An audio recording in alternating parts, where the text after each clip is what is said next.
ስጋውን አጥንቱ ችንካሩ ስጋውን አልፎ አጥንቱን እየሰረሰረው ከላዩ ላይ የሚወርደው ደም ፊቱን ጋርዶት ቁስሉ እየተሰማው ይቅር ካላቸው በጭራሽ ይቅር አይጨክንብኝም ማለት የሚያስደንቅ ፍቅር አየ።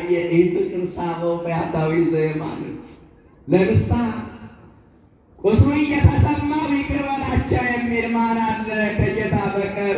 እኛ ቁስላችን እየተሰማን ይቅር እንላለን። ቆይ ቁስሌን ልርሰው አለን ምንድን ጠላቶቹ ካጠገቡ ሳይርቁ ይቅር በላቸው። እኛ መታረቅ እንኳን ብንፈልግ ለዛሬ ፊቱን እንዳላይ አለን ምንለው። አንዳንዶቻችን ይቅርታ የተሸናፊነት ምልክት አይደለም ወይ ይመስለን? አሸናፊው ጌታ ግን በፍቅር ተሸንፎ ይቅር አለን። ይቅርታ ማለት መንገድ ላይ ገፍቶን ያለፈ ሰው ይቅርታ ሲለን ችግር የለውም ብሎ እንደማለፍ አይደለም። አምርረን የጠላነውን አንጀታችን ያቆሰለውን ፊቱን ላለማየት የወሰንበትን ስሙ ሲጠራን ያንገሸግሸንን ስናስበው ያንቀጠቅጠንን ሰው ይቅር ማለት ነው ይቅርታ። ምዕመናን እባካችሁ ጠላታችን ቢከፋ ከአይሁድ አይከፋም። እንደ አይሁድ አልቸነከረንም፣ የሸዋ አክሊል አልደፋብንም። እረ ጠላት የክፉ ነው፣ እረ ከአይሁድ አይተናነስም ካላችሁ ጠላታችን እንደ አይሁድ ቢከፋ፣ እኛ ግን እንደ ጌታ ንጹሕ አይደለንም።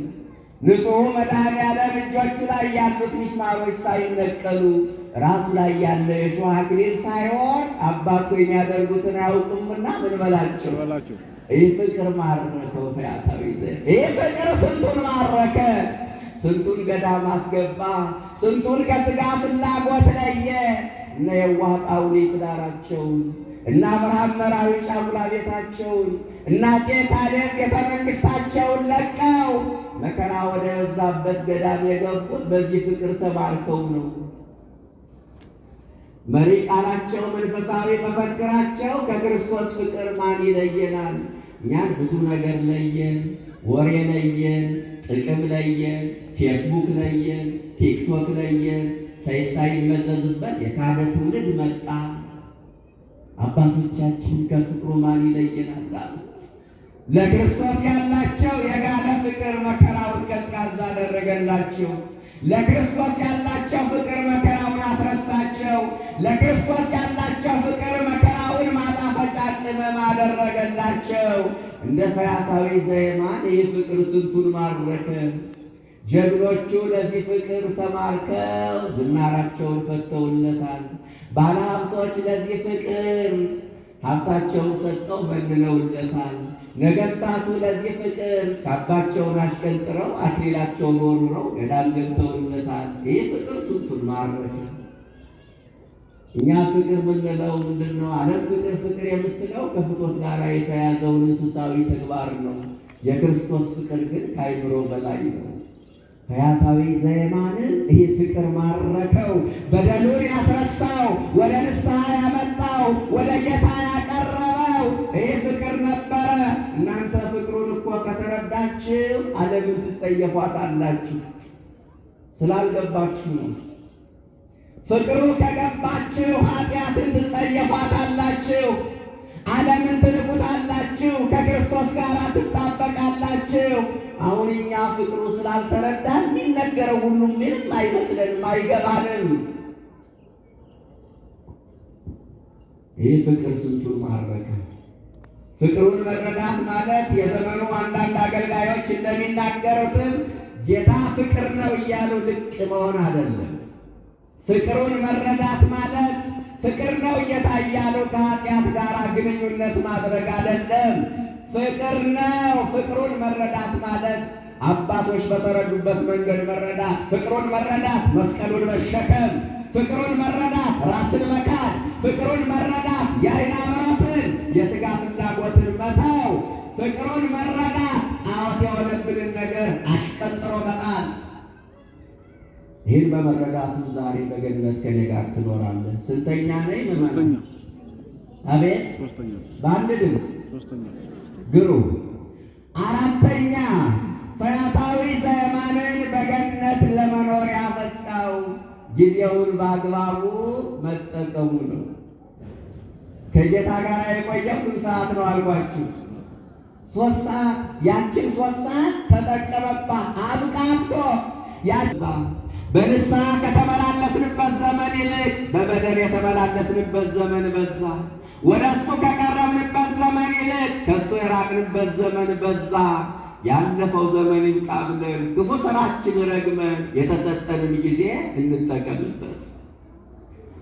ለዓለም ሰፊ ጊዜ ያላቸው ለክርስቶስ ጊዜ የሌላቸው፣ መጽሐፍ ቅዱስ ለማንበብ ጊዜ የሌላቸው፣ ማህበራዊ ሚዲያ ላይ ተጠምዶ ለመዋል ጊዜ ያላቸው፣ ለጸሎት ጊዜ የሌላቸው በውንብድና ነው ደምሳ ተስኑር ያለው። አንተ የትናንቱን የኃጢአት ፋይል እያገላበት የምትወቅስ አባት አይደለም። የመዳን ቀን የዛሬ ነው፣ አስበኝ አለው። ከዛ መድኃኔዓለም አሰበው። ደመ ማኅተሙ ያረፈበትን ደብዳቤ ሰጥቶ ወደ ገነት ላከው። ፈያታዊ ዘየማን ወደ ገነት በረረ በክንፈ ጸጋ። ከዛ የገነት ጠባቂ አንተ ማነህ አለ። ዝም አለ። እኔ ነኝ አይባል፣ መቼስ ሌባ ነኝ አይባል፣ አያደርስ ነው። ወንበዴ ነኝ አይባል፣ እኔ ነኝ ለማለት የሚያበቃ ስብና የለም። ማነህ አንተ? ዝም። ደጋጎችን ቢጨንቀው ጠራለት የጌታ መልአክ። አብርሃም ነህ አለው፣ ይስሐቅ ነህ አለው። ደጋጎቹን ጠራለት። አይደለውም። ታዲያ ማነህ? እጄን ከሰው ደም ነክሬ የምኖር ደም አፍሳሽ ወንበዴ። መልአኩ ይበልጥ ገረመው እና ወንበዴ ከሆንክ በገነት ምን ይሰረቃል አንተ እያለ ምን አለ በገነት ሚሰረቅ ላምበሬ የለም። ምን አመጣ ከዚህ? ከላከስ ለምን አብርሃምን አላከውም ማለት? እሱ እኮ ሥላሴ እግዚአብሔርን በቤቱ አስተናግዷል። ለምን ሙሴን አላከው? እሱ እኮ ቃል በቃል ተነጋግሯል። ለምን ኢያሱን አላከው?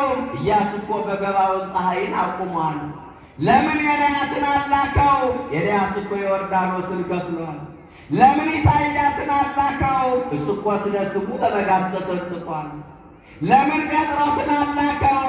ጴጥሮስ እኮ በባህር ላይ ተረማምዷል። አንተን ለእንዴት ላከ ሲለው የጌታ መልአክ ዓይኖች ምርጦችን ብቻ ነው የሚያየው። እሱ እኮ ምሕረቱ ከውቅያኖስ የጠለቀ ነው። መግቢያዬ ላይ ነግሬያቸዋለሁ። በፈያታዊ ዘየማን በኩል እግዚአብሔር የማይጠብ ትዕግሥት፣ የማያልፍ ፍቅር፣ የማይወሰን ቸርነት እንዳለው እንድታዩ ነው። በእሱ የንስሐ ሕይወት የእኛን የንስሐ ሕይወት ምን መምሰል እንዳለበት እንድንረዳ ነው ብያቸዋለሁ። የጌታ ምሕረቱ ብዙ ነው። እሱ ወደዚህ ምድር የመጣው ጻድቃንን ሊጠራ ሳይሆን ለኃጥአን ነው የመጣው። ይትትባኒ ጊዜ እስከ ሶበት ይጠይቃል። ቃሌን እስክሰማ ድረስ እባክህን መልአኩ አትቆጣኝ ይለዋል ፈያታዊ ዘየማንን ከይቅርታ ጋር እያለ እስመ ላከኒ አምላከ ቤከ እንዘይብ አርሁ ገነተ ለአዳም ወለዘሩ። ለአዳምና ለዘሮቹ ገነትን ክፈት ብሎ ደመ ማኅተሙ ያረፈበትን ደብዳቤ ሰጥቶ ላከኝ ሲለው መልአኩ ይበልጥ ገረመውና ጉዳዩ አይቴ ርኢኮ ለአምላኬ አለ። አምላኬን ለመሆኑ የታየው ሲለው እንዛሎ ስቁል አነ በየማኑ ወቢሴ በጸጋሙ። በመስቀል ላይ እኔ በቀኝ ጓደኛዬ በግራ ከእሱ ጋር ሳለን ወሀበኒ ዘንተ ክርታሰ ዘተጽሕፈት በደሙ ደመ ማኅተሙ ያረፈበትን ደብዳቤ ሰጥቶ ላከኝ። ከደብዳቤውና ወሶበ አንበባ ለይእቲ ክርታስ ወዋባ ብይ ቃል። መልአኩ ደመ ማኅተሙ ያረፈበትን ደብዳቤ ሲያነበው ደስ አለው። ወሳሞ ዋቀፎ ለፈያታዊ ወሳሞ፣ ሰውኛ አነጋገር አቅፎ ሳመው። ፈያታዊ ዘየማን ደመ ማኅተሙን እያሳየ ገነት ገባ። ክርስቲያኖች በገነት መኖር ከፈለጋችሁ የደሙን ቪዛ ያዙ። ምን ማለት ነው? ሥጋውን ብሉ፣ ደሙን ጠጡ። ይሄ መቋጫዬ ነው። ሥጋው ደግሞ ከተቀበላችሁ ስንት ዓመት ሆናችሁ? እስኪ ያልተቀበላችሁበትን ዘመን ወደኋላ መለስ ብላችሁ ቁጠሩት። ክርስቲያን ከሥጋው ደግሞ ከራቀ የሚጠብቀው የኃጢአት ቀጠሮ አለ ማለት ነው። ክርስቲያኖች ከሥጋው ደግሞ ከራቁ የሚጠብቁት የኃጢአት ልምምድ አለ ማለት ነው። በልጅነታችሁ ትቆርቡ የነበራችሁ ልጆቻችሁን ልታቆርቡ ትመጣላችሁ። እነሱ ሲበሉ እናንተ ትራባላችሁ። ጀርባችሁን ለማዕዱ ትሰጣላችሁ። እስከ መቼ ከዚህ ማዕድ እንሸሻለን? በገነት ለመኖር የሚያስችለን አንዱ ይህ ስለሆነ ክርስቲያኖች ትጾማላችሁ፣ ትጸልያላችሁ፣ አስራት ታወጣላችሁ፣ ገዳም ትሄዳላችሁ፣ ጉባኤ ትካፈላላችሁ፣ 40 ቀን ትጾማለን፣ ታስቀድሳላችሁ። ደስ ይላል። የነገሮች መደምደሚያ ግን የክርስቶስን ሥጋና ደም መቀበል ነው። አለበለዚያ መልካም ሥራዎቻችን ሁሉ ማረጋገጫ የሌላቸው የሂሳብ ሰነዶች ነው የሚሆኑብን። ሥጋውን እንብላ፣ ደሙን እንጠጣ፣ ዛሬ በገነት ከኔ ጋር ትኖራለህ እንባላለን። ፈያታዊ ዘየማንን በገነት ለመኖር ያበቃው አንደኛ የክርስቶስን ዘላለማዊ መንግሥት በማመኑ፣ ሁለተኛ ስለ ክፉ ሥራው ተጸጽቶ ንስሐ በመግባቱ፣ ሦስተኛው ፍቅሩን በመረዳቱ፣ አራተኛው ያችን አጭር ጊዜ ለመልካም ነገር መዋሉ፣ አምስተኛ ደመ ማኅተሙን ይዞ በመገኘቱ። 6 7 እያሉ መቀጠል ይቻላል፣ ጊዜ አይበቃም። ፈያታዊ ዘየማን ባለፈበት ሕይወት እንድናልፍ መድኃኔዓለም ይርዳ። ፈያታዊ ዘየማንን ያሰበ ጌታ እኛንም ያስበን። ሽፍታውን ይቅር ያለ አምላክ እኛንም ይቅር ብሎ ለመንግሥተ ሰማይ ያብቃን። ከዚህ የቀረውን ክቡር አባታችን አስተዳደሩን በሰላም በፍቅር የሚመሩ ወንጌል እንዲሰበክ፣ ጉባኤ እንዲደንቅ፣ ምዕመናን እንዲማሩ የሚፈልጉ ከምንም በላይ ደግሞ እናንተ ወንጌል ስትማሩ ደስ ከሚሰኙ አባቶች እንዲያው ብዙ ነገር ያስደስታልና እኔ መላከ ፀሐይን አውቃቸዋለሁ። ከሁሉም ወንጌል ምዕመናን ሲማሩ በጣም የሚደሰቱ አባት ናቸው። ይመክሩናል፣ ያስተምሩናል። በእውነት ክቡር አባታችን ሊቀ ሊቃውንት ቆሞስም ደብራቸው ሆኖ እንግዳ መቀበል ልማድ ስለሆነ ነው እንጂ እሳቸውም ታላቁ ሊቅ ይመክሩናል፣ ያስተምሩናል።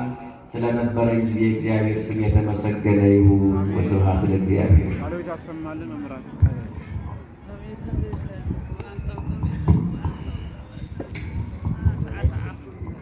አምላካችን ልዑል እግዚአብሔር መምህራችንን አፈ በረከት መምህር ቀለመወርቅን ምክንያት አድርጎ እሳቸውን ተጠቅሞ የራቀውን አቅርቦ የቀረበውን አጣፍጦ ስላስተማረን፣ ስለመከረን፣ ስለገሰጸን ስሙ ለዘላለሙ የተመሰገነ ይሁን። አሜን በሉ። ምክንያት ሆነው ቃሉን ያስተማሩን መምህራችን አፈ በረከት መምህር ቀለመወርቅ ወጣት መምህር ናቸው። በሚዲያም በልዩ ልዩ መንገድ ቤተ ክርስቲያንን ከሚያገለግሉ ግንባር ቀደም የቤተ ክርስቲያኒቱ አንጋፋ ልጆች መካከል አንዱ ናቸው። ጉባኤ ሲዘጋጁ ሁልጊዜም ሲጠሩ እሺ ደጄ ብለው እናቴ ቤተ ክርስቲያን ስትጠራይ በምዕመናኑ ፊት ቆሜ ያገለግላለሁ ብለው ለማገልገል የሚሰለፉ ወንድማችን ናቸው። ስለዚህ እንደነዚህ ያሉ መምህራንን መድኃኔዓለም እንዳያሳጣን በጸሎት ልናስብ ይገባልና ቃለ ሕይወት ያሰማልን በሉ።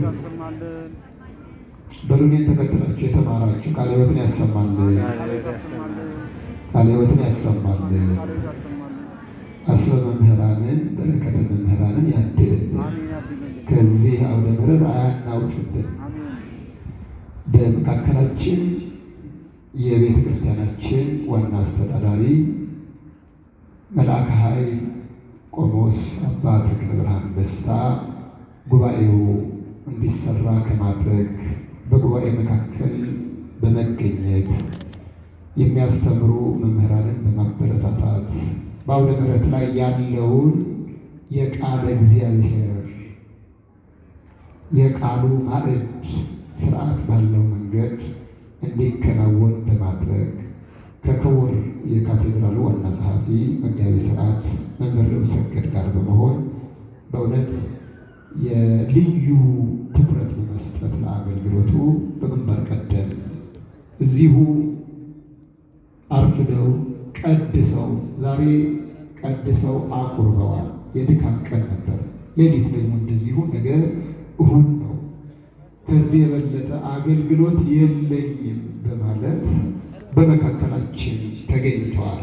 መሪ ሲገኝ ደስ ይላልና አባቶቻችን በመካከላችን ያስገኘ እነሱን የሚያበረታ አምላክ ስሙ የተመሰገነ ይሁን። እንግዲህ በካቴድራላችን ከተዘረጉ የወንጌል አገልግሎቶች መካከል አንዱ የንስሐ አባቶች፣ ቀሳውስት፣ ካህናት ልጆቻቸውን በተገባ መንገድ